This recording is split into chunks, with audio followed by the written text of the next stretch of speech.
Good morning, everyone. I'm Dr. K. Pushpam, postdoctorate. Today we are discussing about relationship between social movement and social change. So, what are the relationship between two have?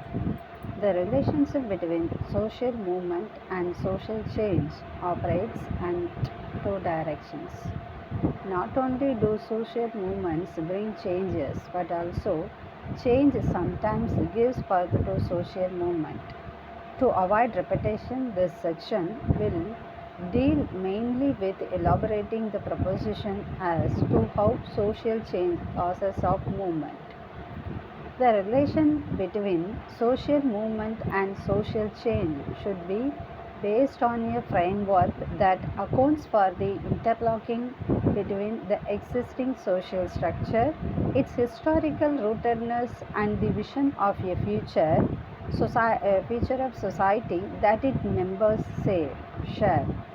Given this as a framework, we would be able to see how social movement is not aimed at bringing in social change, but at the same time, and perhaps in no mean way, social movement of various sorts were actually muted by social change only.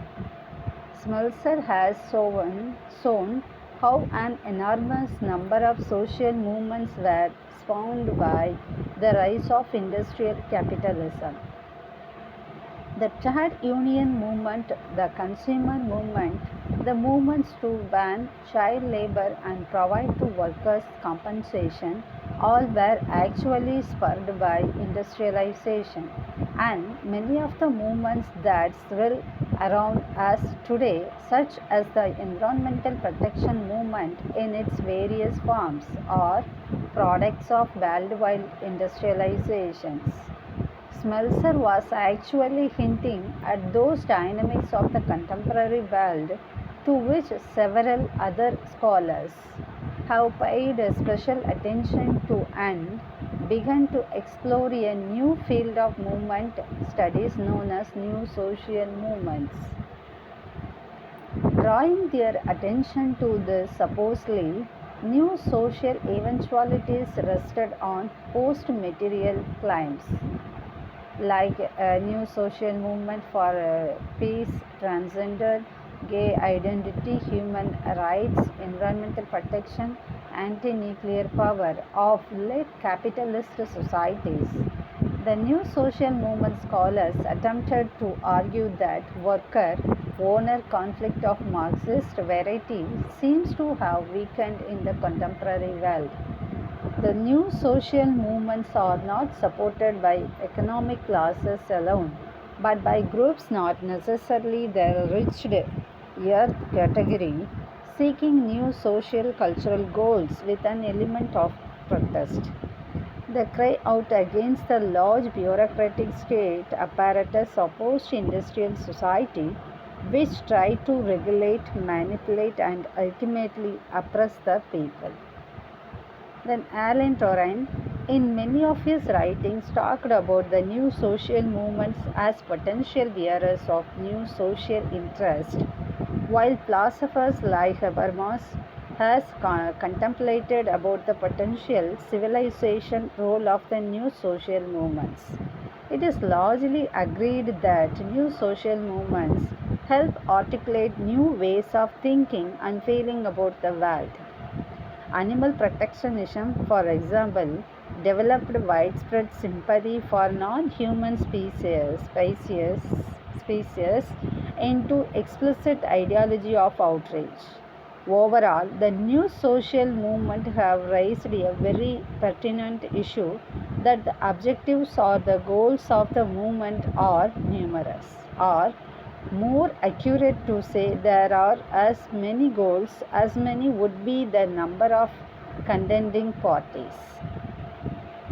It would be well maintained that the new social movements are becoming more and more culture specific in terms of their objectives.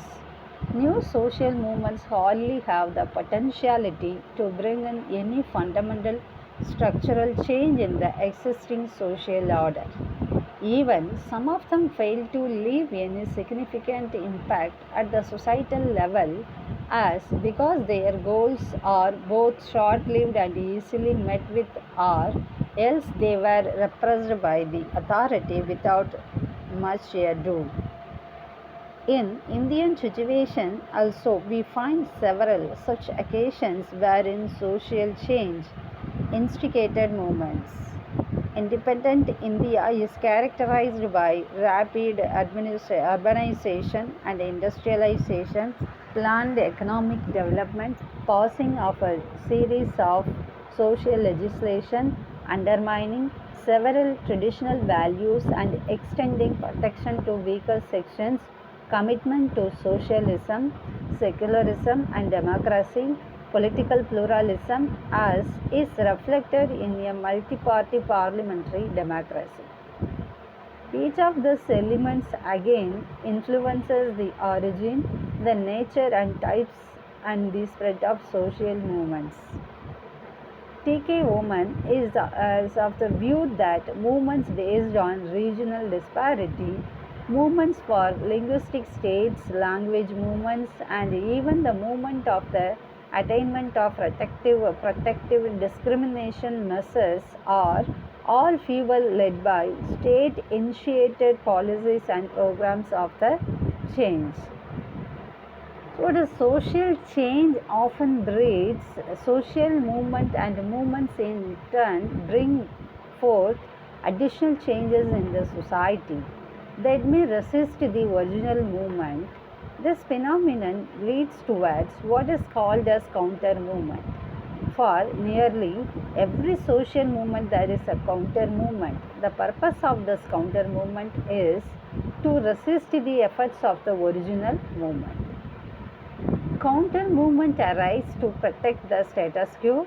Trade union movements, for example, generate capitalist counter movements that try to preserve the free enterprise system.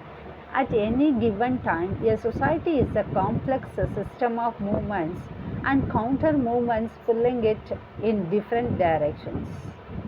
When the tug of war between a movement and a counter movement is finally resolved in favor of the movement, it becomes a part of the social structure. A trade union best explains this phenomenon. As a fixture of social order, a trade union is aimed at protecting the gains, example, namely the workers' rights against the capitalist enterprises and entrepreneurs that is secured the movement. So these are the relationship between social change and movement. So both are interrelated and intricate relationship that have.